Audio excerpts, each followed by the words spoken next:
تو یہ بہت بڑا ہمارے لیے اچھا اسپیکٹ ہے کہ ہمارے اسٹوڈنٹ کے لیے بہت انسینٹیو ہے. ہم نے لیبس کے لیے بھی بہت ایفرٹ کی ہیں. اس سلسلے میں ہم نے PC1 ایک strengthening of the department of zoology, ٹھیک ہے بالکل, وہ ہم HEC تھرو وائس چانسلر اور تھرو اسلامیہ یونیورسٹی HEC کو ہم بھیج چکے ہیں. اور الحمدللہ انشاءاللہ امید ہے کہ نیکسٹ فیز میں ہمارا یہ جو فیکلٹی ہے یہ ہمارا ڈپارٹمنٹ بنے گا.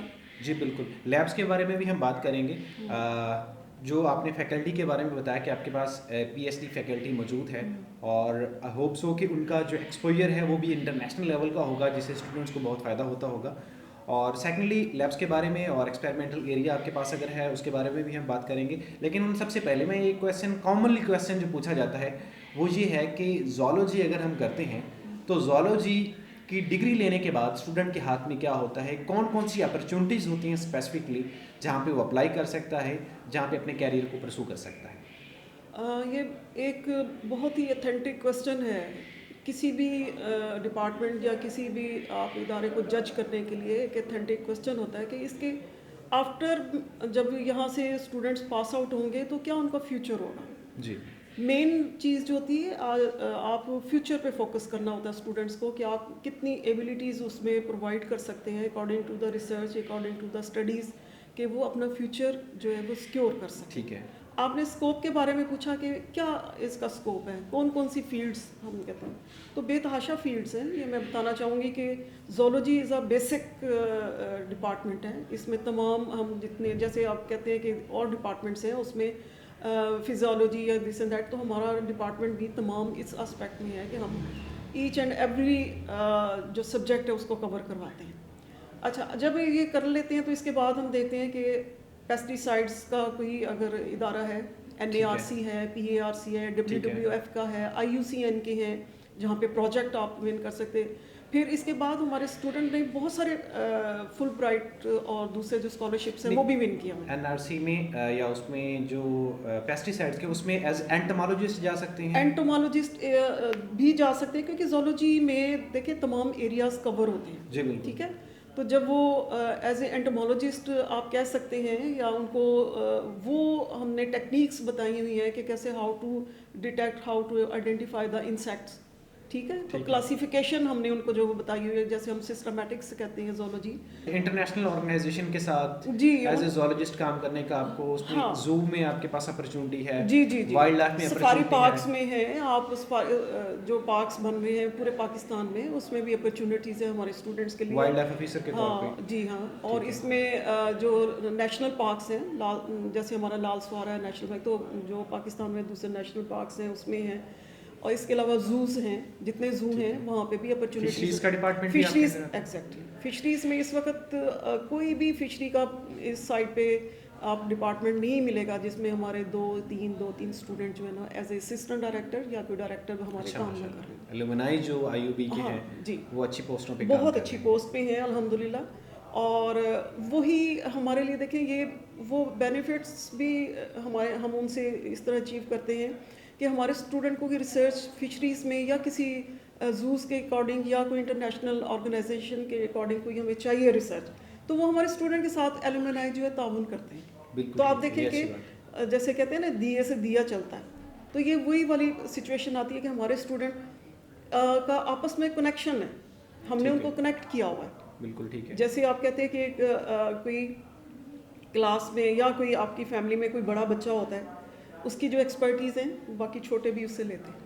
تو میں نے ایز اے اس چیز کو مانیٹر کرتے ہوئے میں نے یہی کیا ہوا ہے کہ ہمارے جو ایلومنائی اسٹوڈنٹس ہیں وہ جہاں جہاں جاب کر رہے ہیں تو ہمارے جو جونیئر اسٹوڈنٹس ہیں میں ان سے ساتھ کنیکٹ کرواتی ہوں, اور جیسے ہی ہوتا ہے تو وہ وہاں پہ بھی یعنی کہ ایک چین بن ایبزارب ہو جاتے ہیں. چین بن رہی ہے, اور ایئر بائی ایئر جو جیسے اسٹوڈنٹس یہاں سے نکلتے ہیں اور وہ بھی اس چین کے ساتھ کنیکٹ ہو کے اس کو مزید اسٹرانگ بنا رہے ہیں.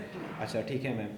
اس کے علاوہ میم جو میرا لاسٹ کویسچن ہے وہ یہ ہے کہ آپ کے پاس لیبس کے بارے میں تو آپ نے بتایا کہ انڈر گریجویٹ اور پوسٹ گریجویٹ لیول کی لیبس جو ہیں آپ کے پاس اسٹیبلشڈ ہیں.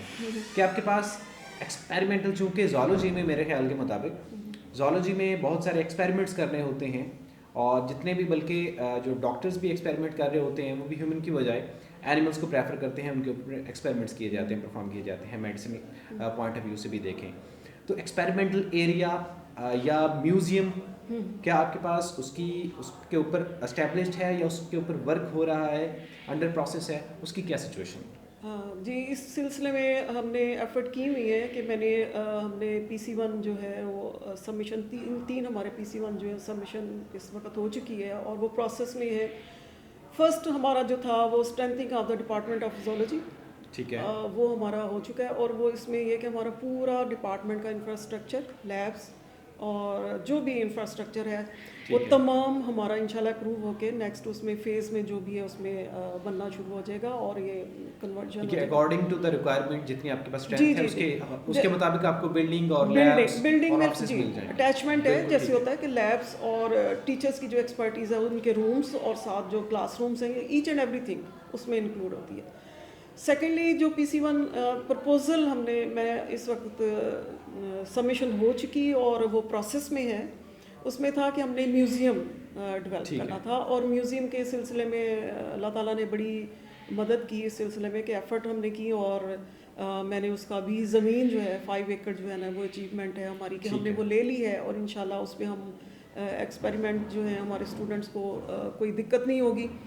اس میں یہ ہوگا کہ ہمارے جو ٹیچرس ہیں ان کی جو اپنی ایکسپرٹیز ہے ہم نے کورڈ اور انکورڈ ایریا جو ہے نا وہاں پہ ان کے لیے ڈیوائڈ کر دیا ہے کہ آپ اپنی ایکسپرٹیز کے مطابق اپنی لیب اور ساتھ ہی جو انکورڈ ایریا اس میں جو آپ کیجز رکھنا چاہ رہے ہیں یا جو بھی آپ کرنا چاہ رہے ہیں آپ اپنے اپنے پروجیکٹ کے اکارڈنگ تو ٹھیک ہے اس کو ایڈجسٹمنٹ کریں اور اسٹوڈنٹ اس سے مستفید ہوں. ٹھیک ہے. تو تھرڈ ون ایک اور ہم نے جو ایک PC1 تھا پروجیکٹ ہے بہت بڑا، وہ بھی ہم نے اس میں سبمیشن کروا دی ہے.